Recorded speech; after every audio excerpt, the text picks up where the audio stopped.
കളമശ്ശേരിയിൽ polytechnic college ഹോസ്റ്റലിൽ നിന്ന് കഞ്ചാവ് പിടികൂടിയ സംഭവത്തിൽ റിമാൻഡ് റിപ്പോർട്ട് പുറത്ത്. കഞ്ചാവ് സൂക്ഷിച്ചത് വിൽപ്പനയ്ക്കെന്ന് റിമാൻഡ് റിപ്പോർട്ടിൽ പറയുന്നു. ആകാശ് വിദ്യാർത്ഥികൾക്ക് കഞ്ചാവ് വിൽപ്പന നടത്തുന്ന ആളാണ് എന്നും കേസിൽ കൂടുതൽ ആളുകൾ ഉൾപ്പെട്ടിട്ടുണ്ട് എന്നുമാണ് പോലീസ് പറയുന്നത്. സ്നേഹമോൾ നൈനാൻ വിവരങ്ങൾക്കും. സ്നേഹ, നേരത്തെ ഈ വിദ്യാർത്ഥി സംഘടനകളൊക്കെ പ്രതികരിക്കുമ്പോൾ ആകാശ് അതിൽ പെട്ടുപോയതാണ്, ആകാശ് ഒന്നും ചെയ്തിട്ടില്ല എന്നൊക്കെയാണ് അവരുടെ പ്രതികരണങ്ങളൊക്കെ വന്നത്. പക്ഷേ ആകാശ് ഈ കഞ്ചാവ് വിൽക്കുന്നയാൾ എന്നാണ് റിമാൻഡ് റിപ്പോർട്ടിൽ പറയുന്നത്. അല്ലെങ്കിൽ ഈ ത്രാസ്, പാക്കുകൾ ഇതൊന്നും ഒരു ഹോസ്റ്റൽ മുറിയിൽ പഠിക്കുന്ന കുട്ടികളുടെ ഹോസ്റ്റൽ മുറിയിൽ വെക്കേണ്ട ഒരു കാര്യവുമില്ലല്ലോ. തീർച്ചയായും ദിവിഷ് പറഞ്ഞതുപോലെ തന്നെ ഈ രണ്ട് വിദ്യാർത്ഥി സംഘടനകളും പറഞ്ഞ കാര്യം ആകാശത്തിൽ പെട്ടുപോയതാണെന്നാണ്. പക്ഷേ ഈ ആകാശ് പോലീസിന്റെ പിടിയിലായപ്പോൾ തന്നെ ആകാശ പോലീസിന് മൊഴി നൽകിയ ഒരു കാര്യം എന്ന് പറയുന്നത് വിൽപ്പനയ്ക്കായി തന്നെയാണ് താൻ കഞ്ചാവ് സൂക്ഷിച്ചതെന്നാണ്. ഏറ്റവും ഒടുവിൽ റിമാൻഡ് റിപ്പോർട്ട് പുറത്തു വരുമ്പോഴും അതുതന്നെയാണ് വ്യക്തമാക്കുന്നത്. ഇയാൾ കഞ്ചാവ് വിൽപ്പനയ്ക്കായും അതുപോലെ തന്നെ സ്വയം ഉപയോഗത്തിനുമായാണ് സൂക്ഷിച്ചത് എന്നാണ്. മറ്റൊരു കാര്യം എന്ന് പറയുന്നത് കേസിൽ കൂടുതൽ പേർ ഉൾപ്പെട്ടിട്ടുണ്ട് എന്നാണ്. അതായത് ഈ കോളേജ് ക്യാമ്പസിലേക്ക് കഞ്ചാവ് എത്തിച്ചത് ആര്, ഏത് മാർഗമാണ്, ഈ കഞ്ചാവിന്റെ ഉറവിടം എവിടെ നിന്നാണ് എന്നൊരു കാര്യമൊക്കെയും കണ്ടെത്തേണ്ടിയിരിക്കുന്നു. ആരാണ് ഈ വിദ്യാർത്ഥികൾക്ക് ഇത്രയും അധികം കഞ്ചാവ് നൽകുന്നത് എന്ന കാര്യത്തിലൊക്കെയാണ് ഇനി വ്യക്തത വേണ്ടത്. രാവിലെ ഇതിനെക്കുറിച്ചുള്ള സൂചനയും, അതായത് ആരാണ് ഈ കഞ്ചാവ് ഈ ലഹരി വിൽപ്പനയ്ക്കായി എത്തിക്കുന്നത് എന്നൊരു സൂചനയും ഒക്കെ പോലീസിന് ലഭിച്ചിട്ടുണ്ട്. ഏതായാലും ഇതിന്റെ കൃത്യമായ അന്വേഷണത്തിന് ശേഷം മാത്രമേ എവിടെ നിന്നാണ് ഈ കഞ്ചാവിന്റെ ഉറവിടം എന്ന കാര്യത്തിൽ വ്യക്തമാകുകയുള്ളൂ. ഹോളി ആഘോഷങ്ങൾക്കടക്കം ആയാണ് ഈ കഞ്ചാവ് എത്തിച്ചത് എന്നാണ് ഈ ആകാശ് പോലീസിന് നൽകിയ മൊഴി. 1.9 കിലോഗ്രാമോളം കഞ്ചാവാണ് ഇയാൾ ഹോസ്റ്റൽ മുറിയിൽ സൂക്ഷിച്ചിരുന്നത്.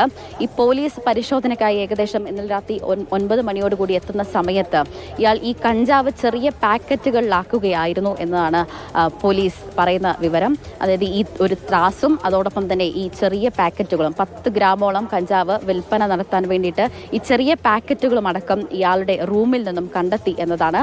മറ്റു വിദ്യാർത്ഥികൾ, അതായത് ഈ അഭിരാജ് അതോടൊപ്പം തന്നെ ആദിത്യൻ തുടങ്ങി ഈ രണ്ട് വിദ്യാർത്ഥികൾ ഏകദേശം 9 ഗ്രാമോളം കഞ്ചാവാണ് സൂക്ഷിച്ചിരുന്നത്. ഇവർക്ക് ഇന്ന് ഉച്ചയോടുകൂടി സ്റ്റേഷൻ ജാമ്യം അനുവദിച്ചിരുന്നു. അതിന് കാരണം എന്ന് പറയുന്നത് മറ്റൊന്നുമല്ല, 9 ഗ്രാമോളം മാത്രമേ ഇവർ കഞ്ചാവ് അഭിരാജിന്റെ ഒക്കെ പ്രതികരണം നമ്മൾ നേരത്തെ കണ്ടതാണ്. ഇപ്പൊ ദേവരാജ് എന്ന അവിടുത്തെ ഏരിയ പ്രസിഡന്റ്, സഭയുടെ പ്രസിഡന്റ് സംസാരിക്കുന്നു. അതിനുശേഷം അഭിരാജ് സംസാരിച്ചു. അപ്പോൾ അഭിരാജിന്റെ പ്രതികരണങ്ങൾ കേൾക്കുമ്പോൾ പോലീസിനെ കാണുമ്പോഴൊക്കെ മനസ്സിലാവുമല്ലോ എന്താണ് സംഭവിച്ചിട്ടുണ്ടാവുക എന്ന്. അപ്പോൾ അഭിരാജ് ഞാൻ ഒന്നും ചെയ്തിട്ടില്ല, ആകാശം എന്നെ പോലെ തന്നെയാണ്, പാവമാണ്, ഇതിൽ പെട്ടുപോയതെന്നൊക്കെയാണ് അഭിരാജ് പറയുന്നത്. പക്ഷേ പോലീസ് പറയുന്നത് ഈ അഭിരാജ് അടക്കമുള്ളവർ ഈ മുറിക്കകത്തുണ്ടായിരുന്നു. കൃത്യമായി അവർ രാഷ്ട്രീയം നോക്കിയിട്ടില്ല, കൃത്യമായി ബന്ധമുള്ളവരെയാണ് ഇതിൽ പിടികൂടിയിട്ടുള്ളത് എന്ന് തന്നെയാണ് പോലീസ് വ്യക്തമാക്കുന്നത്.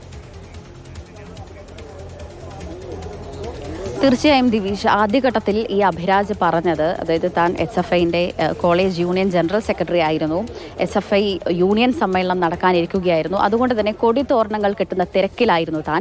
ഈ സമയത്ത് പോലീസ് എത്തിയിട്ടുണ്ടെന്ന് ആരോ വിവരം അറിയിച്ചു. അതേ തുടർന്ന് താൻ അവിടെ ചെന്നപ്പോഴാണ് പോലീസ് തന്നെ ബലമായി പിടിച്ചുകൊണ്ട് മറ്റൊരാളുടെ മുറിയിലേക്ക് പോകുകയായിരുന്നു എന്ന് ഈ അഭിരാജ് പറഞ്ഞത്. അതിനുശേഷം ഇതല്ല തൻ്റെ മുറി എന്ന് പറഞ്ഞപ്പോൾ തൻ്റെ മുറിയിൽ ചെന്നപ്പോഴേക്കും ഈ ഡ്രസ്സുകളൊക്കെ തന്നെയും വലിച്ചു വാരിയിട്ട നിലയിലായിരുന്നു. മറ്റൊരു മുറിയിൽ നിന്നും പിടികൂടിയ കഞ്ചാവാണ് തൻ്റെ മുറിയിലേക്ക് പോലീസ് കൊണ്ടുവന്നത് എന്ന കാര്യവുമൊക്കെയും ഈ അഭിരാജ് പറയുന്നുണ്ട്. പക്ഷേ പോലീസ് അതൊക്കെ തള്ളിക്കളയുകയാണ്. ആ സമയത്ത്, പരിശോധനയുടെ സമയത്ത്, അതായത് ഇന്നലെ ഏകദേശം രാത്രി 9 മണിയോടുകൂടി എത്തുമ്പോൾ എല്ലാവരും ഹോസ്റ്റൽ മുറിക്കുള്ളിൽ തന്നെയായിരുന്നു എന്നാണ് ഈ SFIയുടെ ഈ ഏരിയ കമ്മിറ്റി പ്രസിഡന്റ് ദേവരാജ് പറയുന്ന കാര്യമെന്ന് പറയുന്നത്. 3 വിദ്യാർത്ഥികൾ പോലീസിനെ കണ്ട് ഓടി രക്ഷപ്പെട്ടു എന്നാണ്.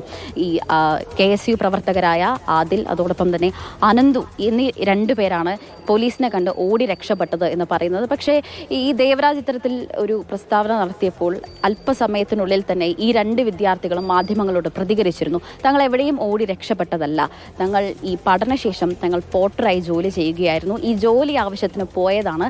എന്തുകൊണ്ടാണ് തങ്ങളെ ഇത്തരത്തിൽ ആരോപണങ്ങൾ തങ്ങൾക്കെതിരെ SFI നടത്തുന്നത് എന്ന കാര്യം അറിയില്ല. ഏതായാലും ഈ 2 കൂട്ടരും പറയുന്ന കാര്യം ആകാശ് പാവമായിരുന്നു, ആകാശിനെ ആരോ കുടുക്കിയതാണ്, പുറത്തുനിന്ന് ആരോ സംരക്ഷിക്കാൻ ശ്രമിക്കുന്നതാണോ, ഇനി ആകാശ് യഥാർത്ഥത്തിൽ നിരപരാധിയാണോ നമുക്കറിയില്ല. പോലീസിന്റെ വേർഷനും ഇവരുടെ വിദ്യാർത്ഥി സംഘടനകളുടെ പ്രതികരണങ്ങളുമാണ് നമ്മൾ കണ്ടത്. പോലീസ് അന്വേഷണത്തിലൂടെ കൃത്യത വരുത്തുമെന്ന് പ്രതീക്ഷിക്കാം.